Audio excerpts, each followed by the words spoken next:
అందరికీ నమస్కారం. గీతాపానానికి స్వాగతం. గీతా గానం చేసింది శ్రీకృష్ణుడు. మనం ఆ గీతాపానం చేద్దాం. ఎందుకంటే గీతామృతం తాగితే ఇక మళ్ళీ పునర్జన్మ ఉండదు అని వాచ. స్వయంగా శ్రీకృష్ణుడే ఈ మాట చెప్పాడు. అటువంటి గీత గురించి, శ్రీమద్ భగవద్గీత గురించి మాట్లాడుకుందాం. ఇది మహాభారతం అనే గొప్ప ఇతిహాసంలో ఒక భాగంగా వచ్చింది. మహాభారతాన్ని వ్యాస మహర్షి ఎందుకు దానికి మహాభారతం అని పేరు వచ్చిందంటే, దాంట్లో లేనటువంటి గాథలు ఎక్కడా ఏమీ లేవు. అన్నీ కలిపినటువంటి అన్ని 18 పురాణాల సారంగా ఈ మహాభారతాన్ని వ్యాస మహర్షి రచించాడు. ఈ ఈ 18 పురాణాల సారంగా రాసినటువంటి మహాభారతంలో ఆ సారాన్నంతా కూడా ఇమిడ్చి ఒక గొప్ప, అసలు అందరికీ కావలసినటువంటి ఒక గొప్ప అమృత వాహినిలాగా ఈ గీతని, భగవద్గీతని వ్యాసుడు అందించాడు. అటువంటి భగవద్గీత గురించి చెప్పుకుందాం. భగవద్గీత ఎంత గొప్పదో చెప్పటానికి ఒక్కటే ఒక ఉదాహరణ. ప్రపంచం మొత్తం మీద ఇటువంటి ఇంకొకటి లేదు. అది ఎలా చెప్పగలమంటే, పుస్తకానికి పుట్టినరోజు ఎప్పుడు ఎవరు చేసుకోరు. అలాంటిది పుస్తకానికి పుట్టినరోజు గీతా జయంతి అని చేస్తాం. మనం ఎన్నో రకాల జయంతులు వింటాం. అంటే శ్రీరామనవమికి రాముడికి చేసుకుంటాం, కృష్ణాష్టమిని కృష్ణుడికి చేసుకుంటాం, వరాహ జయంతి, వామన జయంతి, ఇలాంటివన్నీ చేసుకుంటాం. కానీ గీతా జయంతి అంటే ఒక పుస్తకం పుట్టినరోజు, ఒక గొప్ప కవితా వాహిని పుట్టినరోజు. ఆ రోజుని మనం గీతా జయంతి అని చేసుకుంటాం. ఎంత ప్రత్యేకమైన పుస్తకమో ఇది వరల్డ్లోనే ఊహించండి. ఎక్కడెక్కడ వారో వస్తారనమాట. స్వయంగా ఇది గీత గానం చేశాడా? గీత భగవతుడే గానం చేసి పాడినటువంటి గొప్ప కావ్యమా ఇది అని ఎక్కడెక్కడి వారు ఈ కృష్ణ మహిమకి, కృష్ణ గానానికి, కృష్ణ గీతకి ఆకర్షింపబడి ఇక్కడికి వచ్చేస్తున్నారు. వచ్చి దీనిని నేర్చుకుంటున్నారు. వారి వారి దేశాల్లో తిరిగి వెళ్ళి కూడా దీనిని వ్యాప్తి చేస్తున్నారు. మన దేశంలో మనం నేర్చుకోకపోతే ఎట్లా? ఇది కేవలం దాని యొక్క అందానికో, దాని యొక్క కవిత ప్రయోజనాలకో కాదు. ఇది మన నిత్య జీవితంలో మనకి మార్గదర్శిగా ఉంటుంది. అది మాత్రం మర్చిపోకండి. అందుకనే దీనిని మేనేజ్మెంట్ కోర్సుల్లో కూడా జాయిన్ చేశారు. అంటే ఈ కరికులంలో పెట్టేశారు దీన్ని. కనుక నిత్య జీవితంలో కూడా మనకి గీత ఎలా ఉపయోగపడుతుందో ముందర నేర్చుకుంటూ ఉందాం, తెలుసుకుంటూ ఉందాం. ఈ గీత ఎంత గొప్పదంటే, చెప్పింది కృష్ణుడు, విన్నది కృష్ణుడు, రాసింది కృష్ణుడు. ముగ్గురెట్లా ఒకే మనిషి ట్రిపుల్ యాక్షన్ అంటే నిజంగానే. ఎందుకంటే విభూతి యోగంలో కృష్ణుడు ఏం చెప్పాడు? ఆ విభూతి యోగంలో మునిన్యామహం వ్యాసం అన్నాడు. మునుల్లో నేను వ్యాసుణ్ణి అని చెప్పుకున్నాడు. అలాగే అదే చోట పాండవుల్లో నేను ధనంజయుణ్ణి అని చెప్పుకున్నాడు. పాండవానాం ధనంజయ అని చెప్పుకున్నాడు. అంటే ధనంజయుడు అంటే ఎవరు? అర్జునుడు. విన్న అర్జునుడు కృష్ణుడే పేరు. పైగా కృష్ణుడు నువ్వే నేను అని చెప్పి అర్జునుడికి ఎన్నిసార్లు చెప్తాడు. త్వమేవాహం త్వమేవాహం త్వమేవాహం న సంశయ, నువ్వే నేను నువ్వే నేను, మన ఇద్దరికి తేడా లేదు, మన ఇద్దరం ఒకటే అనే మాట చెప్తూ ఉంటాడు. అంటే ఒకరు దేవుడు, ఒకరు జీవుడు కింద లెక్క తీసుకోవాలి. వీళ్ళిద్దరూ ఒకటే ఎప్పుడు కూడా. కనుక ఈ రకంగా చెప్పినటువంటి వాడు కృష్ణుడే, విన్నటువంటి అర్జునుడు కృష్ణుడే, వ్యాసుడు కూడా కృష్ణుడే. వ్యాసుడికి మరో నామం, అసలు నామం అదే, కృష్ణద్వైపాయనుడు. చీకటిగా ఉన్న ద్వీపంలో పుట్టాడు కనుక కృష్ణద్వైపాయనుడు అని పేరు. ఇంకొక కృష్ణ కూడా మనకి మహాభారతంలో ఉంది. ఆవిడ ద్రౌపది. ఆవిడ అసలు పేరే కృష్ణ. ద్రుపదుడు కూతురు కనుక ద్రౌపదిగా మనకి బాగా ప్రాచుర్యంలోకి వచ్చింది. కానీ నామం అసలు ఆవిడ పేరు కృష్ణ. ఆ కృష్ణ కానీ ఈ కృష్ణుడు కానీ అన్నా చెల్లెళ్ళు. అంటే నారాయణ నారాయణీ తత్వాలు, వీరిద్దరూ ఒక్కటే. ఇటువంటి గొప్ప వారు చెప్పినటువంటి గీత గురించి తెలుసుకుందాం. అసలు ఈ గీత ఎప్పుడు చెప్పారు? ఎలా చెప్పారు? ఎందుకోసం చెప్పాల్సి వచ్చింది? మహాభారత యుద్ధం జరగడానికి రంగం సిద్ధమైపోయింది. కురుక్షేత్రంలో అన్ని సేనలు అటు ఇటు ఇరుపక్షాలు నుంచున్నాయి, సిద్ధంగా ఉన్నారు. ఇక రణభేరి మోగించి వదిలి ఇక మొదలు పెడుతున్నాం యుద్ధం అని చెప్పడమే తరువాయి. అంతదాకా వచ్చేశారు. అప్పుడు రథంలో కూర్చున్నటువంటి అర్జునుడు ఒక్క కోరిక కోరాడు కృష్ణుణ్ణి. ఈ 2 సేనల మధ్యలోకి తీసుకెళ్ళి మన రథాన్ని ఆపు. ఎందుకని? నాకు అక్కడ ఒకసారి అందరినీ ఒకసారి నా కళ్ళారా చూసుకోవాలని ఉంది నాకు. కృష్ణ, నువ్వు నా సారథివి కదా, కనుక నన్ను ఒక్కసారి తీసుకెళ్ళి అక్కడ ఆపు అన్నాడు. అనేసరికి కృష్ణుడు ఒప్పుకుని ఈ రథాన్ని తీసుకెళ్ళి 2 సేనలకి మధ్యలో ఆపాడు. 2 సేనలకి మధ్యలో ఆపితే ఏమైంది? ఒక్కసారి చూసుకున్నాడు. అటు చూసిన అన్నదమ్ములే, ఇటు చూసిన అన్నదమ్ములే, అందరూ బంధువులే, అందరూ ఆత్మీయులే, అందరూ స్నేహితులే, ఇంకో కొత్తవారు ఎవరు లేరు కదా, అందరూ మనవాళ్లే.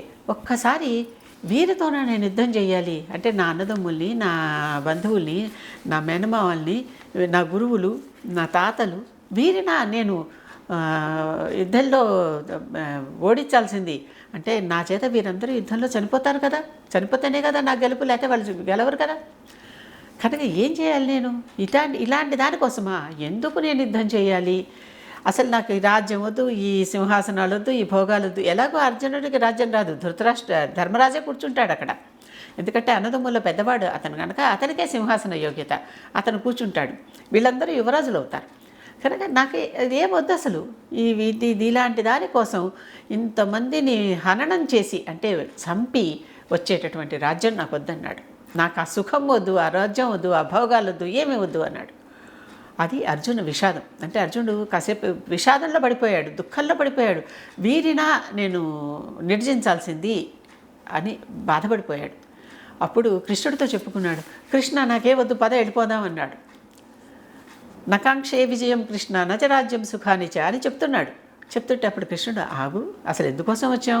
నీ రాజ్యం కోసం రాలా, నీ సింహాసనం కోసం రాలా, నీ నెత్తి మీద కిరీటం పెట్టుకుంటావని చెప్పి రాలా, ధర్మం కోసం వచ్చాం. అవతల వైపు అధర్మం ఉంది, నీ వైపు ధర్మం ఉంది. ఆ ధర్మాన్ని ఓడించటం నీ ధర్మం. నువ్వు క్షత్రియుడివి, నీ క్షత్రియుడిగా నీ ధర్మం ఏంటి? ధర్మాన్ని ఎప్పుడు నిలబెట్టి ఉంచటం.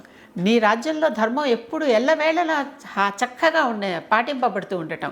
కనుక అటువంటి ధర్మాన్ని నువ్వు పాటించాలంటే అధర్మీయులని నువ్వు తప్పనిసరిగా పరిహరించవలసిందే. ఆ తర్వాత వారిని నువ్వు చంపుతావేంటి చెప్తాడు. మొత్తం ఈ 18 యోగాల్లో అది అధ్యాయంలో చెప్పుకుంటూ వస్తాడనమాట. యోగాలని పేరు వీటికి. ఈ 18 అర్జున విషాద యోగం అన్నాను చూడండి, ప్రతి అధ్యాయానికి యోగం అనే పేరుంది. దాంట్లో చెప్తాడు ఏమని, ఈ 18లో మొత్తం చెప్తూ వస్తాడనమాట. నువ్వేమిటి చంపేది, నేనెప్పుడో చంపేశా, ఇప్పుడు కొత్తగా ఏమీ నువ్వు చంపట్లా. వాళ్ళ మరణం ఇప్పటికే నిర్ణయించబడిపోయింది, రాయబడిపోయింది. వాళ్ళ మరణం అనివార్యం, జరిగిపోతుంది. నువ్వు ధర్మాన్ని నిలబెట్టడం కోసం యుద్ధం చేయి. అందుకనే యతో ధర్మస్తతో జయ, యతో కృష్ణ తతో ధర్మ అన్నారు. కృష్ణుడు ఎక్కడుంటే అక్కడ ధర్మం ఉంటుంది, ఎక్కడ ధర్మం ఉంటే అక్కడ జయం ఉంటుంది. కనుక ఈ రకంగా నేను ధర్మాన్ని నిలబెట్టడానికి మాత్రమే ఇక్కడికి వచ్చాను. అందుకే నేను యుద్ధం చేయను, నీ చేత చేయిస్తాను. నేను సారథిగా ఉన్నాను, నువ్వు లోపల కూర్చుంటావు, నేను సారథిని అని చెప్పాడు. చెప్పి అప్పుడు ఆ సందర్భంగా మొత్తం భగవద్గీతని చెప్పాడనమాట. సుమారు 700 శ్లోకాలు. సుమారు అంటే ఇప్పుడు మనం చెప్పుకుంటున్నది 700 శ్లోకాలు. ఒకప్పుడు 701 అని, 745 అని, 755 అని కూడా వీటికి రకరకాల లెక్కలు ఉన్నాయి. కొన్ని రాను రాను లుప్తమైపోయినాయి. ఎలా పోయినాయో తెలియదు, దొరకట్లేదు. కొన్ని చోట్ల ఎక్కడో ఏదో ప్రతుల్లో కొన్ని దొరుకుతున్నాయి. ఆ దొరికిన ప్రతి దీంతో కాదో తెలియటల్లా దానివలన మనకి ప్రస్తుతానికి మనం 700 అనే ఒక లిమిట్లోకి వద్దాం. ఆ 700 శ్లోకాలులో ఇవన్నీ చెప్పాడు. 700 శ్లోకాలు చెప్పుకోవాలంటే చాలా టైం పడుతుంది కదా. మామూలుగా ఎవరైనా సరే గీతాగానం చేస్తూ ఉంటే వెళ్ళి చూడండి, 5-6 గంటలు పడుతుంది వాళ్ళు చదివే స్పీడ్ని బట్టి. అంతసేపు ఈ 2 పక్షాలు అలా నిలిచిపోయి ఆగిపోయి ఈ గీతాగానం విన్నాయా? లేదు కదా. అర్జునుడు ఒక్కడే విన్నాడు. అర్జునుడే కాదు, అతనితో పాటు ఇంకొంతమంది విన్నారు. చెప్పుకుందాం.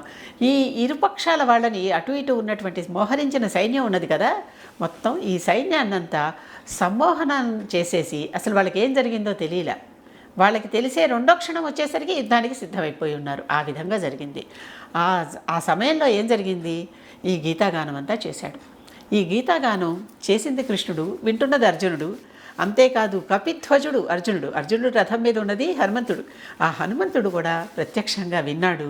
అంతేకాదు శ్రీకృష్ణుడిచ్చిన దివ్య దృష్టి వలన సంజయుడు కూడా విన్నాడు. సంజయుడు విని ధృతరాష్ట్రుడికి చెప్పాడు. కనుక తెలిసింది ఎవరికి? ఈ 5గురికి. ఎవరు? కృష్ణుడు, అర్జునుడు, హనుమంతుడు, సంజయుడు, ధృతరాష్ట్రుడు. ఈ 5గురికి మాత్రం తెలిసింది అసలు ఈ గీతా సారం ఏమిటో. ఇదంతా ఇన్ని తెలిసినా కూడా అర్జునుడేమో విషాదం వదిలించుకుని ధర్మం కోసం చెప్పి యుద్ధరంగంలోకి దిగాడు. హనుమంతుడు వీళ్ళకి సహకరించాడు. సంజయుడు తటస్థంగా ఉండిపోయాడు. ఎటూ కాదు, నేను కేవలం మీకు అనువాదకుడిని మాత్రమే అన్నట్టుగా తటస్థుడుగా ఉండిపోయాడు. ధృతరాష్ట్రుడు మాత్రం అంత అయిపోయినా కూడా ఇంకా ఏమీ స్వార్థం వదులుకోలేదు. ఆ స్వార్థ బుద్ధితోనే చివరిదాకా కూడా అతని జీవితం జరిగింది. ఈ విధంగా అంటే ఎవరికి ఎంత అందాలో అంతే అందుతుంది.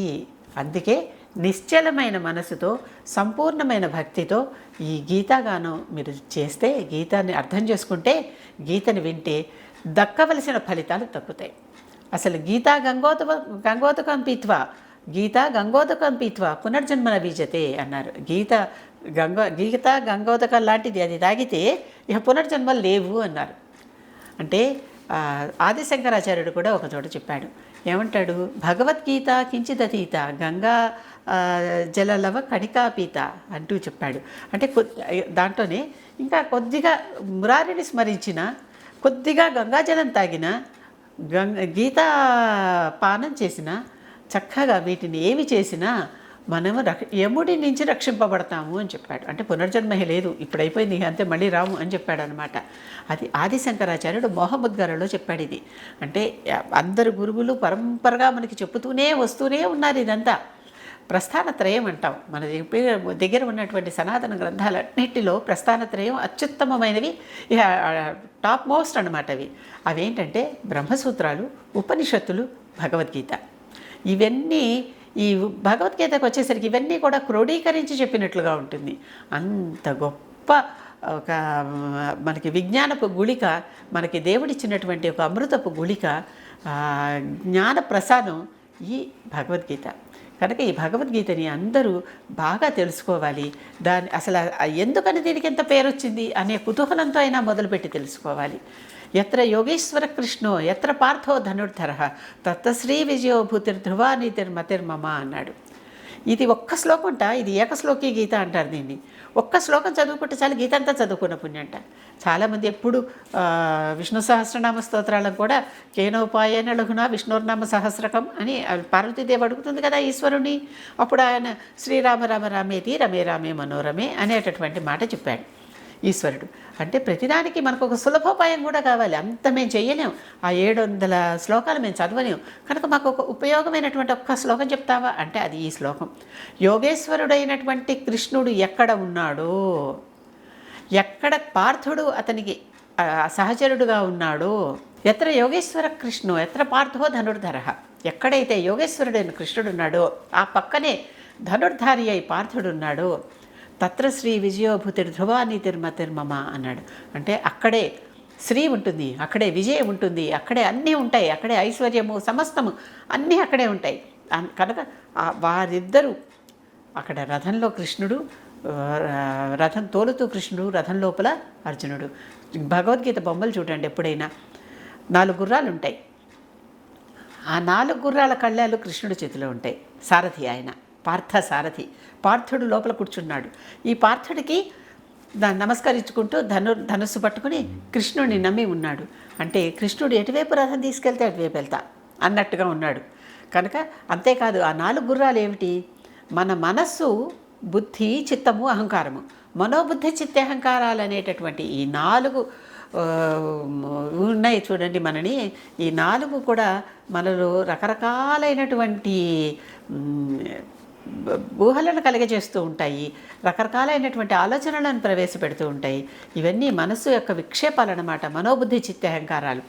ఈ 4 కళ్ళాలు తీసుకెళ్ళి కృష్ణుడి చేతిలో పెట్టాడు. అంటే జీవాత్మ రథంలో కూర్చుని, రథం అంటే శరీరంలో కూర్చుని, పరమాత్మ చేతిలో తన మనోబుద్ధి చిత్తహంకారాలను అప్పచెప్పి, ఇక నువ్వు చూసుకో, నీ దారిలో నేను వెళ్తాను, నువ్వు ఎలా చెప్తే అలా చేస్తాను అని చెప్తున్నాడు. అంటే మనిషికి, అంటే ఆ జీవాత్మకి ఎంత సరెండరింగ్ కావాలి.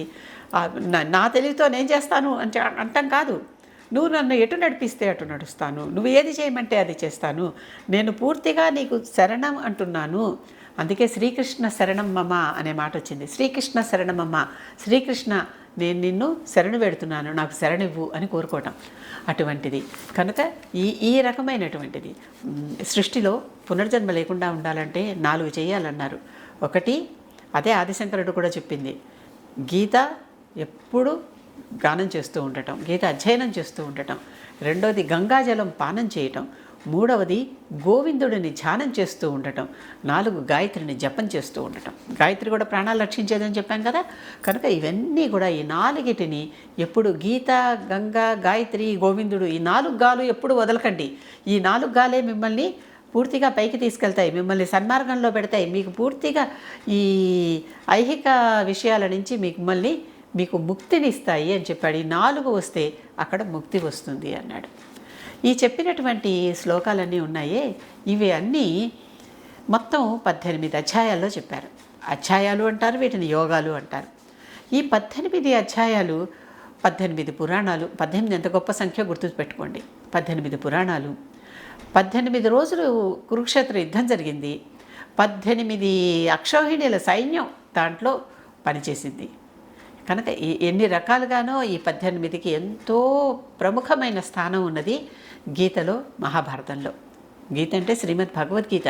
అక్కడ మనం కృష్ణుడు అని చెప్పుకుంటున్నాం, కానీ పాత్ర కనుక మొత్తం భగవద్గీతలో ప్రతి చోట భగవానువాచ అని ఉంటుంది, భగవంతుడు చెప్పాడు అని ఉంటుంది. మిగిలిన అర్జునుడికి, సంజయుడికి, ధృతరాష్ట్రుడికి వీళ్ళ పేర్లే ఉంటాయి. మొత్తం శ్లోకాలని ఈ 4 చెప్పినవే, ఇంకా వేరే బయట వాళ్ళు ఎవరు చెప్పలా. ఈ ధృతరాష్ట్రుడు మొదటి శ్లోకంతో మొదలు పెడతాడు.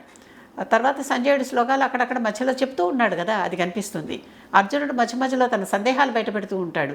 ఆ అర్జునుడు మళ్ళీ కృష్ణుడే మొత్తం అంతా తీర్చడం. మొత్తం మీద ఎక్కువ శ్లోకాలు చెప్పింది శ్రీకృష్ణుడే. అర్జునుడు తర్వాత సంజయుడు 40 ఎన్నో చెప్పాడంతే. ఆ తర్వాత ఒకటే ఒక శ్లోకం చెప్పాడు ధృతరాష్ట్రుడు. ఇన్ని శ్లోకాలు, అన్ని అధ్యాయాలు, వాటిల్లో మళ్ళీ 3 భాగాలు చేశారు. దాన్ని షట్కము అన్నారు. ప్రతి 6 అధ్యాయాలు కలిపి ఒక భాగం షట్కము అన్నారు. మొదటి 6 కర్మ షట్కం, రెండో 6 భక్తి షట్కం, మూడో 6 జ్ఞాన షట్కం. మొత్తం 6 చొప్పున 18 అధ్యాయాలు.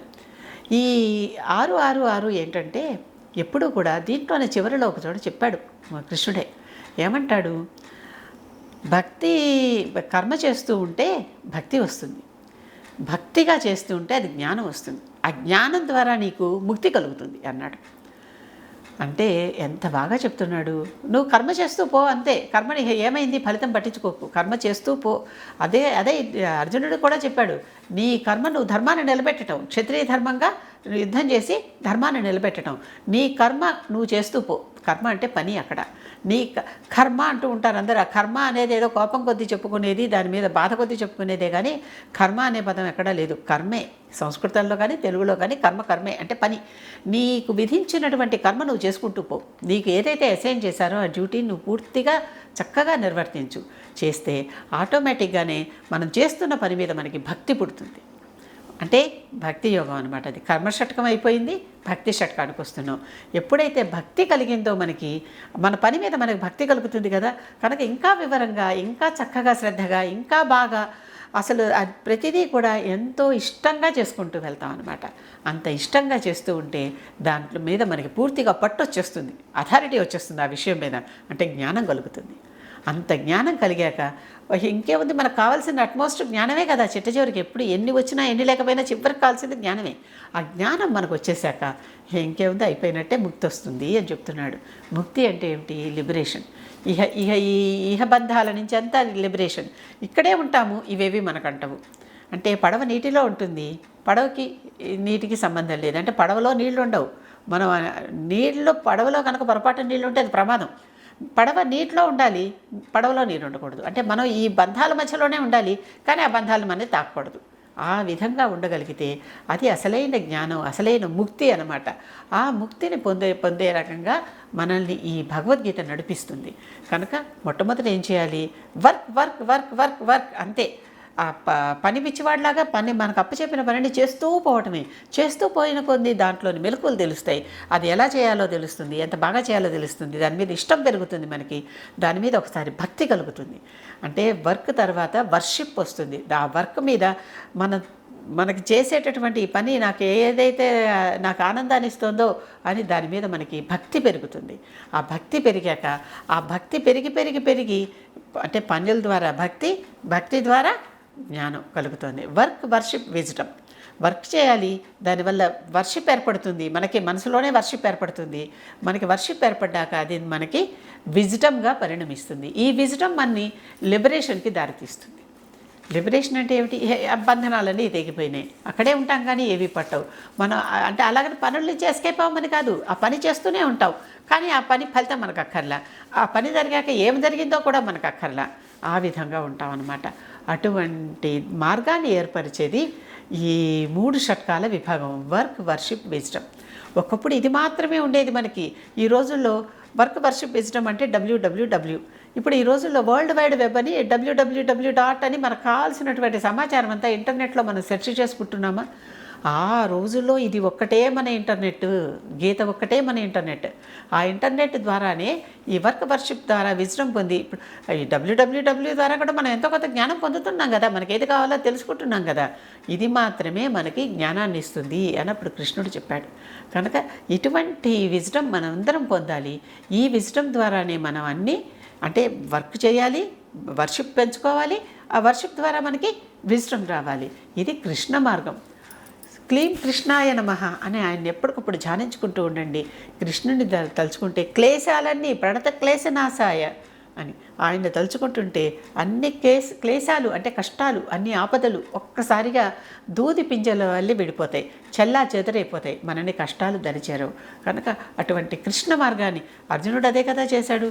ఎవరు పడిపోయినా తనకు అనవసరం. చివరికి కన్న కొడుకు చనిపోతే కూడా కాసేపు దుఃఖపడ్డాడు, కానీ మళ్ళీ తిరిగి తన పనిలోకి తను దిగిపోయాడు. అంటే ఏంటి? అటువంటి స్థితప్రజ్ఞత రావాలి, ఇంద్రియ నిగ్రహం రావాలి. మొత్తం పంచేంద్రియాలు అంటాం, కానీ ఈ పంచేంద్రియాలతో పాటు మనస్సు కూడా ఆరో ఇంద్రియం. పైగా దానికి బోల్డ్ రకాల విక్షేపాలు చెప్పాం కదా, మనోబుద్ధి చిత్తాహంకారాలు అన్నాం కదా, అవి కూడా ఉంటాయి. కనుక ఇన్నిటిని మనం కంట్రోల్ చేసుకుంటూ దేనికి లొంగకుండా మన పని మాత్రమే మనం చేసుకుంటూ వెళ్ళేలా ఉండేదే ఈ భగవద్గీత ఉపదేశం మనకి. కనుక భగవద్గీత మనకేమని చెప్తోంది? పని చెయ్యి, దేన్ని నీకు అంటనివ్వకు, ఆ పని చేయటం మాత్రమే నీ బాధ్యత. ఆ పని ద్వారా నువ్వు ఆ పనిలోని కుశలతని పెంచుకో, ఆ పని పట్ల నీ భక్తిని పెంచుకో, ఆటోమేటిక్గా నీకు అది ముక్తికి దారితీస్తుంది అని కృష్ణుడు ఇంతగా చెప్తున్నాడు.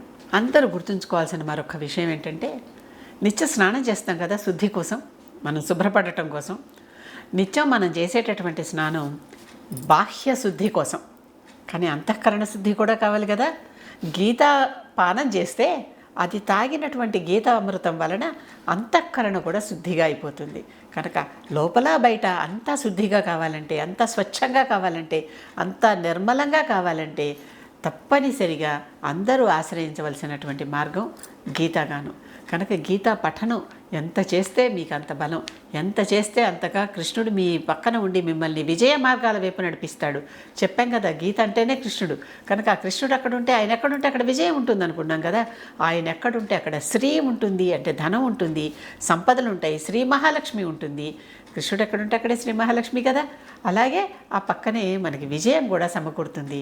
కనుక ఇవి రెండు ఉంటే అంతకంటే మనకు కావాల్సిందే ఉంది. అంతేకాదు, చక్కగా దీన్ని ఏమని చెప్తున్నాడు, దీనివలన మనకి ముక్తి వస్తుంది అంటున్నాడు. ప్రతి వారు నాకు ముక్తి రావాలంటే ఏం చేయాలి, నాకు ఇవన్నీ వదిలిపోవాలంటే ఏం చేయాలి, నాకు జ్ఞానం రావాలంటే ఏం చేయాలి, ప్రతి వారు అడిగేటటువంటి ప్రశ్నలన్నిటికీ గీతలో ఎంత చక్కగా ఆయన సమాధానాలు చెప్పాడంటే, మన శ్రీకృష్ణుడు మన కృష్ణుడే, మన ముద్దు కృష్ణుడు, మన గోపాలకృష్ణుడు, మన మోహన కృష్ణుడు, మన వంశీకృష్ణుడు, మన మురళీమోహనుడు.